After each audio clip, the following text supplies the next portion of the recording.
যে সকল ভাইয়েরা হাত মারতে মারতে জিনিসটা খারাপ করে ফেলছেন বা একবারে ভাত করে ফেলছেন, ওই ভাইদের জন্য কিন্তু আমি এই প্রোডাক্টটা নিয়ে আসছি। আপনাদের আর হাত মারার প্রয়োজন নেই, আপনারা এটার সাহায্যে কিন্তু আপনাদের আর কি এটা করে ফেলতে পারেন, কাজটা সেরে ফেলতে পারেন। এটা ইউজ করলে কিন্তু আপনার দেখেন কতগুলো উপকারিতা। প্রথম 1 নাম্বার হচ্ছে আপনার টাইমিং বৃদ্ধি হবে, আপনার জিনিসটাকে বড় করতে পারবেন, মোটা করতে পারবেন। যাদের জিনিসটা 4 আছে তারা কিন্তু জিনিসটাকে 8 করে ফেলতে পারবেন।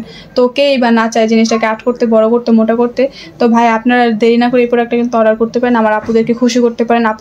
আপুরা কিন্তু টাকা পয়সা চায় না, বাট একটু সুখ পাইলে কিন্তু তারা সবকিছু ভুলে যায়। তারপরে আপুদের একটু আপনি সুখ দেওয়ার চেষ্টা করেন। সকল ভাইদেরই বলি, এটা যাদের 4 আছে তারা কিন্তু ইউজ করতে পারবে, 4-এর নিচে থাকলে এটা ইউজ করা যাবে না। এটা মাথাটা অনেকটা পরিমাণে সফট, এটা হচ্ছে অরিজিনাল সিলিকন, যত এটা আনি যাই করি এটা ছিঁড়বে না, ছুটবে না। হ্যাঁ, দেখতে পাচ্ছেন এটা অরিজিনাল একটা প্রোডাক্ট। তো এটা যারা নিতে চান অবশ্যই 100 টাকা বিকাশ করে অর্ডার করতে পারেন, আর বাকি টাকাটা যখন প্রোডাক্ট হাতে পাবেন তখন দিয়ে দেবেন। আর স্ক্রিনে দেওয়া নাম্বারে যোগাযোগ করে প্রোডাক্টটা অর্ডার করতে পারেন। সকলে ভালো থাকবেন, আসসালামু আলাইকুম।